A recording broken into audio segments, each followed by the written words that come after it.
उसलाई अब आमाले हो यदि हो भने बाँकी जिम्मा मेरो भयो। ल त्यही त तपाईले हिजो पनि भन्नुभएको छ एकदमै धन्यवाद। आमा मोजबस्तीका तिम्रो चाहिँ म आफन्त भेटाउँदैछु है सम्झना। ल आऊ त या हो कि होइन है अब यो हो कि होइन भन्ने कुरा आऊ आऊ बहिनी। चिन्छौ त तिमीले कसलाई चिन्छौ?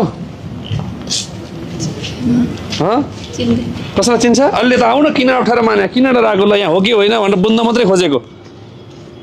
चिन्छ हामीलाई? कसैलाई चिन्छ? अलि नजिकै आऊ ल। चिन्दैन। कसैलाई पनि चिन्दैन? चिन्दैन? हजुरहरूले चिन्नुहुन्छ कसैले? ल यहाँ आरामले बस्नुहोस् त यहाँनिर। मम्मीको फोटो छ होइन? तिम्रो मम्मीको फोटो आएको छ देखाउनु त। यो फोटो चिन्छ? यो चाहिँ अहिलेको होइन पहिला अब त्यति फेस चाहिँ फरक भएको छैन। चिन्दैन। चिनेन। चिनेन। चिनेन है?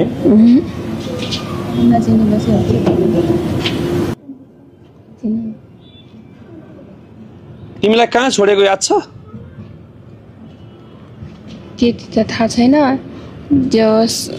तिम्रो नाम छ सम्झना तामाङ। हजुर। आमाको नाम? हिरामाया तामाङ। हिरामाया तामाङ। अनि बाबाको नाम चाहिँ किरण लामा। किरण लामा? हजुर। बाबाको नाम किरण लामा कसरी भयो त? किरण लामै हो र? किरण लामा होइन। हेमा गुप्ता होइन खासमा चाहिँ। थाहा छैन त्यो डकुमेन्ट अनुसार चाहिँ त्यही हो थाहा छ। मैले भने भन्नुहुन्छ त्यो संस्थाको मान्छेहरूले चाहिँ मलाई चाहिँ थाहा छैन मैले भने हो भन्नु भयो। त्यो डकुमेन्टमा चाहिँ त्यसरी लेख्नु भएको छ। हिरामाया तामाङ भने तिमीलाई प्रत्यक्ष थाहा छ? मैले भनेको भन्नुभयो।